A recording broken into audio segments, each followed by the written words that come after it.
what, if anything, she wanted to do with it. And from what we got, nothing was done with it. Now, I want to tell you, sir, by the way, my name is Orlando Harrison, and I'm telling you, I know what I'm talking about now, and you need to listen close on this. About 2 years back, around that time, I can go back to my file and get the paperwork. I got stopped anywhere from 6 to 8 times, frivolous stops, just ridiculous. And from several different of your offices. One of them did tell me, say, Mr. Harrison, he said, I'm taking, looking all around, He said, Mr. Harrison, our supervisors, our field supervisors have told us to write all the tickets we can write and zero tolerance. And I believe that young man, because he had no reason to lie to me. I had never met him before, and he treated me nice. But being a man around Petersburg, I've run a business here 40 years, I'm well known here. And I'm a great friend of the police. The veteran guys can tell you I've been a great help. I have solved over 6 major felonies. I mean major felonies. And I'm still to this day, as beat up as I've been by the police department here, I'm a friend to the police here still because it's the right thing to do and the godly thing to do. And I'm connected in ministry here with this church. But to be treated the way I was treated, it was a 4-letter shame. It was. It's a shame and disgrace. And if it wasn't for Circuit Court Judge Baskerville, I'll tell her what would have happened to me, because she knew I was credible. She knew I wouldn't come to court on appeal if I didn't have substance to a case. Now, another case that come to mind about you, sir, when our kids get in a little fight over there at Petersburg High, they can't get a job at Walmart. But we're seeing officer after officer get moved up here, we've been into all kinds of stuff. Like the guy who came in from Chesterfield, and he got involved in some situation where he chased one guy from Chesterfield jurisdiction in 20 Heights, and ended up all the police officer got killed. From what I heard, this guy came in, heavy in traffic, did his head of traffic, and head of internal affairs.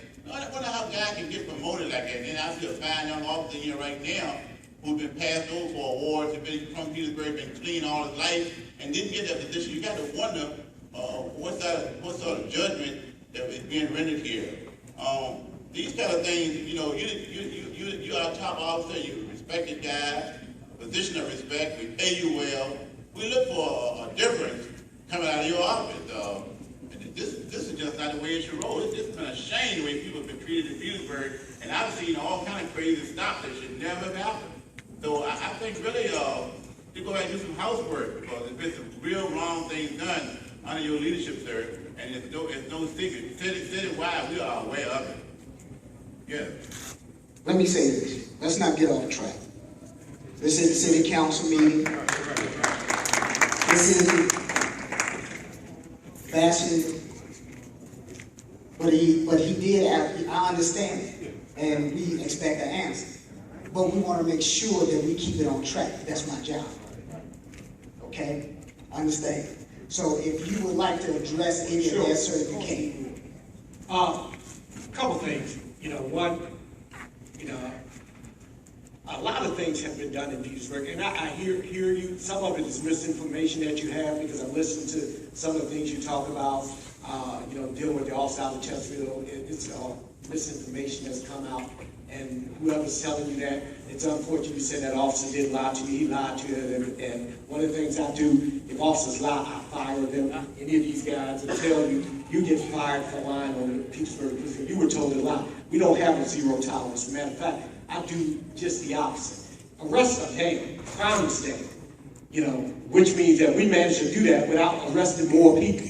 You know, I'm not big on locking up everybody. Anybody who talks to me and knows me know my big focus is how do we get in front of these problems and solve them. It's unfortunate you haven't had the opportunity to get to know who I am and the way I do manage, because I will tell you, it's not a complaint that people call me in, I don't address. I mean, I've done it several times one-on-one. So, and I do this to make sure that we don't do things wrong. Let me tell you, the worst thing I want is a bad police officer, because he's bad to everybody. And I will let him go quick as the day is long. I fired over 40 officers in the city of Petersburg. And y'all haven't heard about it because they were low-hanging fruit. I got rid of them, and they have not been able to beat any of the appeals. Am I correct on that? I'm telling you, so, again, you have some misinformation, which is unfortunate. I'm more than welcome to sit down and have deeper conversation with you. I have a chief advisory board, and I got a couple of the members in here, and I will tell you, these folks will tell you, I opened up doors to them and showed them things. Where's Wesley? Is he in here still?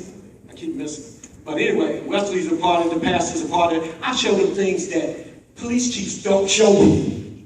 Because I have a board, and it's a very eclectic board. It's a board that they don't always agree. It's a board that is not a head nodding board because I'm the chief of police, and I show them things that, y'all don't, normal people don't get to see because I want to be very transparent.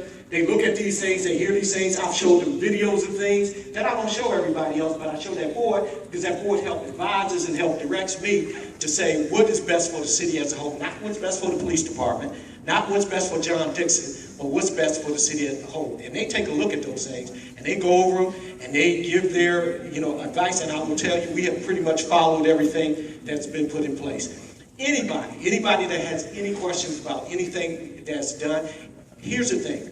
I have 169 total employees. Let me tell you, sometimes they do things wrong. Let me just be upfront. Let me not sugarcoat them. Sometimes things are done wrong. I will tell you, I can't always say that things will be done right, but what I will say, and I'll say this right here, I will fix and correct every one of them. And that I have done and I will continue to do. That's why 40-something officers don't have jobs because they do. I fire officers for things. I had an officer slam a girl up against the wall. It's on video. Some of the folks seen that video, and clearly. Guess what? I fired him. I sent somebody to his house, picked up all his stuff that day. I ain't wait, I ain't hesitate, and the city has a policy, and y'all know who work for the city, you got to go through all these changes to get things done. I ain't go through nothing. I sent him to his house, picked up his badge and gun, and told him he can't come back here. So that's what any things that we do that are not right, we will fix. And again, I wear several hats, and one of the hats I wear, I'm still who I am, and you got to treat people a certain way. Right. And if you don't treat them that way, then you don't need to be here. You need to go to Colonial Heights and work.